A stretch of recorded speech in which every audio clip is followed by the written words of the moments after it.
Welcome to Book 2 in the Horrors and Hoagies series, Tortured Souls. In this, we will cover chapters 25 and 26.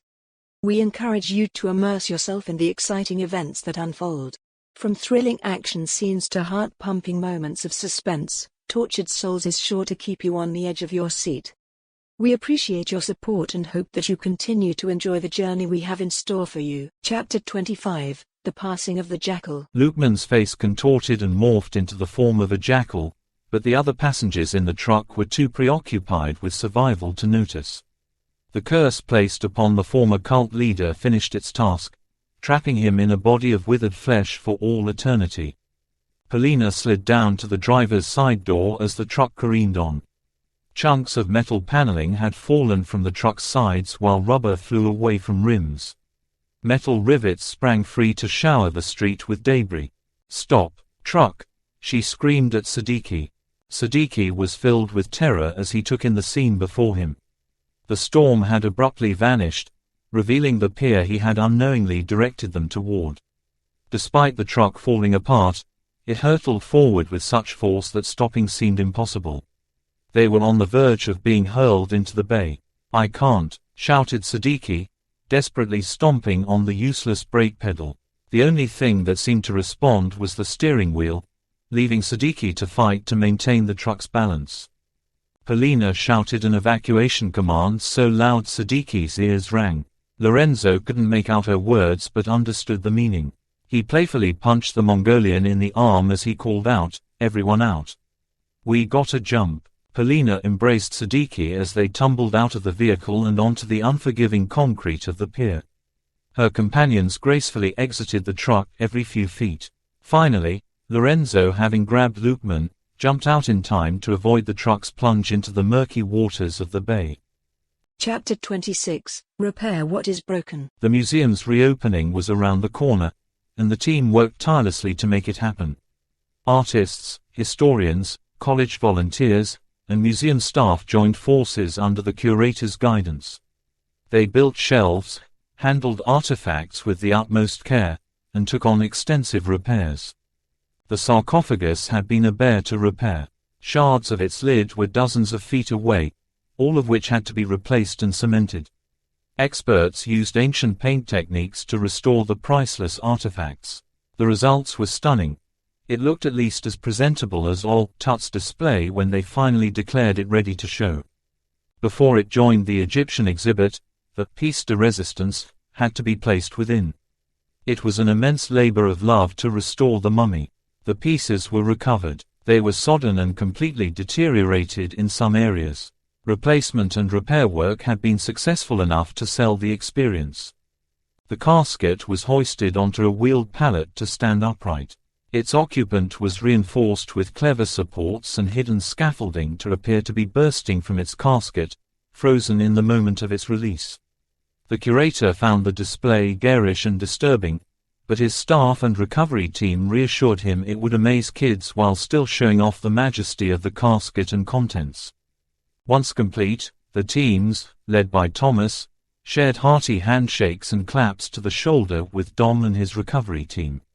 Not everyone could make it to the informal ceremony. It was almost noon before they finally finished, and some had to sleep.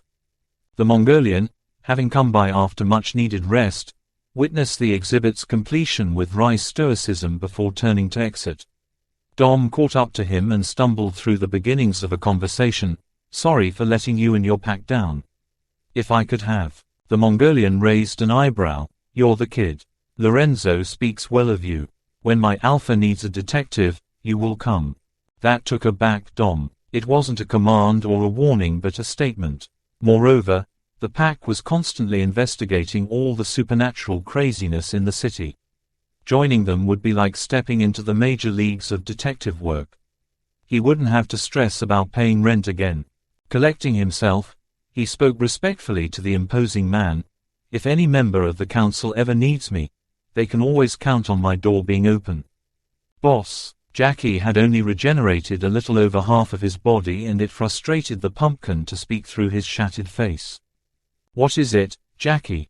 "I was promised sandwiches. It's gonna be a real hassle to eat it like this, but by the almighty deli in the sky, I was promised a sandwich. The voice was tiny and definitive. Thomas wandered over, his white shocks of hair shaved. What's this about sandwiches? Jackie shifted. Yeah, I love a good sandwich. Thomas looked back toward the entrance to the Egyptian exhibit. His team had done wondrous work getting Luqman ready for his residence in the casket. Even Siddiqui thought it was a fitting end for his former pharaoh. People loved the cinema version of Egypt. They had created a spectacle capable of bringing the city youth by the museum to bask in its menacing presence.